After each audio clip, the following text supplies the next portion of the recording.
I thought that Nike was the most hungry for Michael. They would spend the most money promoting him. Converse had the old mentality. You have to establish yourself first. So in year one, Michael and Nike outsold every American shoe company by a mile. They sold $126 million worth of shoes, and they projected to sell 3. So I was thrilled. I thought it was the right connection. Now, I would say to your investors and your colleagues, one of the things I had to learn when I was very young and impetuous is that it's always better to turn down a good deal than to make a bad deal.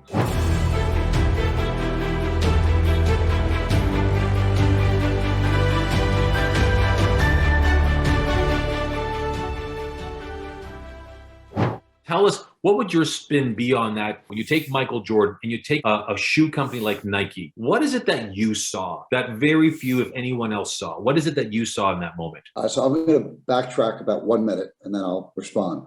So when I started the business, I was 23 years old, and I went to work for a law firm that represented most of the major American tennis players: Arthur Ashe, Stan Smith, Marty Riessen, Gorman, and later on came to represent Jimmy Connors, Lendl, most of the major. And I didn't know anything about tennis. I really wasn't a tennis guy, but I got into it. And, as I said earlier, you have to learn what you don't know. And I learned that each business, if you will, each of these players was a business, not a not very small business. I wouldn't call it a brand, but they had a certain something that they represented to the public. If you think about this, I'm playing golf on Monday with one of your favorites, Wayne Gretzky, at Michael's club. I love Wayne Gretzky, the great one. I think I mentioned, I love Wayne. He's one of the most humble people that I know for a person who's, accomplished so much. And he definitely has a certain image that you'd put with certain products. So when Michael was a rookie, it was before the age of marketing. No one in basketball had ever been marketed at all. Larry Bird, Dr. J,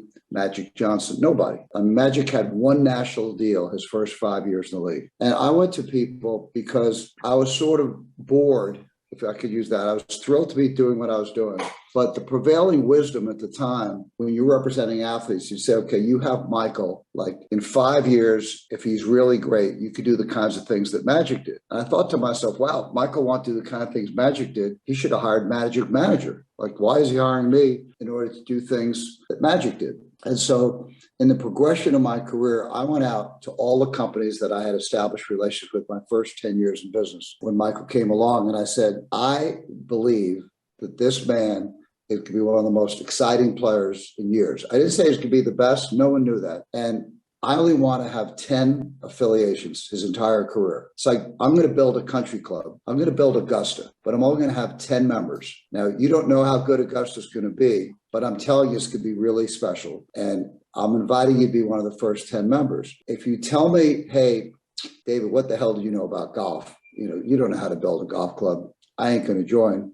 That's your prerogative. I won't be offended in the least. But when you find out that it's the best golf club in the world and you want to be member number 11, I'm going to say, excuse me, were you hearing or listening? I told you 10 members and that's it.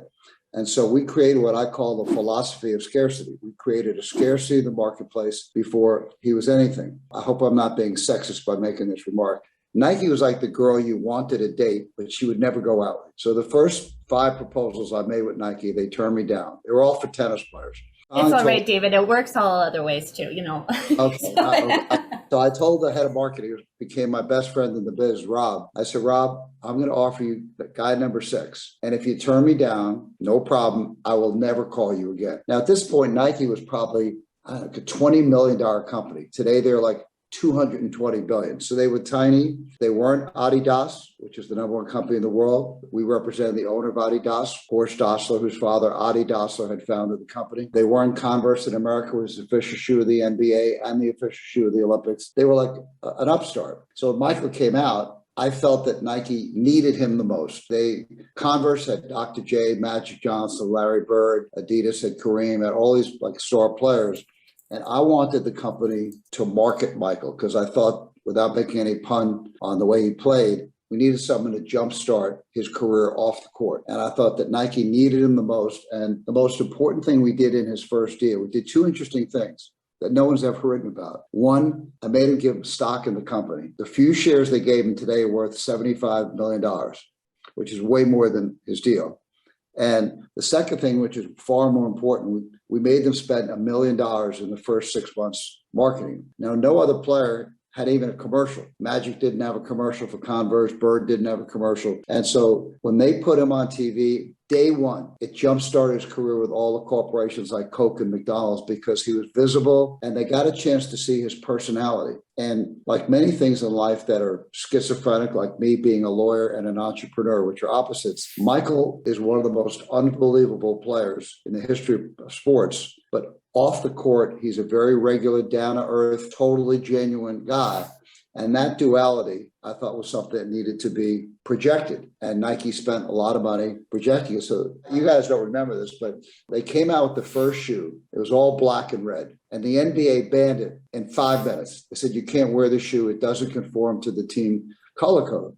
So Strasser, my friend, the head of marketing, called me up in a panic. He just signed this really big deal. And he said, God, we're screwed. You know, the league banned the shoe. I said, God, that's the best news I've heard in years. And he goes, why? I said, because we're going to do a Banned in Boston commercial.